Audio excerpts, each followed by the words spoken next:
Well, Sean, what brings you out to the LA Asian Pacific Film Festival? I am here today actually as a producer. I'm an associate producer on a film called Fiction and Other Realities that was written and directed and starring Bobby Choi, aka Big Phony, who's a dear friend, and we met on the set of K-Town Cowboys a few years back. That was also playing at this festival. So I'm just really trying to support films that are these cross-cultural types of Korean American stories that are multilingual and that are giving a face to people that are not normally captured in TV or film. So I really was excited to be a part of Bobby's film. So I'm really excited to see the final cut on Saturday too. Well, so are we. But speaking of cross-culture, we heard you went back to Korea, killed it there, did Drama World. Can you tell us about that experience? Wow, that's a very long answer.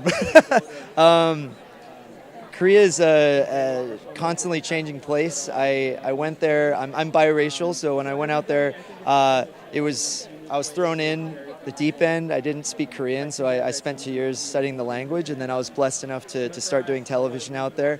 And a few years fast forward, Drama World was kind of my answer to what is that show that can kind of mesh organically East and West cultures. I think there's a lot more stories like Drama World that can be told. There's a lot more of the Drama World story that will be told. So we're really excited about all that sort of thing. Yeah. Well, very cool. Now, can you also tell us a little bit about the film that's premiering here? Yeah, Fiction and Other Realities is a film that is about Bobby Choi. I think his name is Robbie, actually, in the film.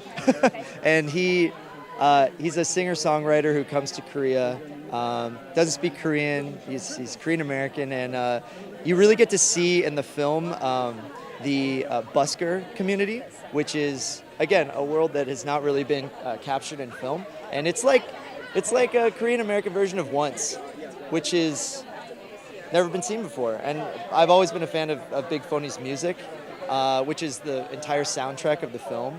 And it's basically a romance that follows him and another busker that he meets in Seoul. And one personal thing that I really love about it is that it shows the world of Hongdae, which is like the really like indie arts. I don't know if you've been to Korea, but it's this amazing area that has a bunch of indie artists and a bunch of rockers that all just hang out. And so the film mainly takes place there. And it's a really sweet, easy-to-watch film that I hope gets some traction after the festival. So. Well, very cool. So if we want to see the film outside of the festival or within it, how do we follow? How do we support you? I think first we want to, this is for the community, so we want to see what the response is here. And there's a lot of ways to get your stuff out now. And I know there's a lot of, because it is such a niche film, which we hope will not be the case for forever, streaming platforms as well as potential select theatrical release, or we're also looking at distribution in Korea as well, obviously, because the film's in English and Korean. So it's really exciting. I think this is being part of this community is very important for the film to launch, and it'll just build that excitement.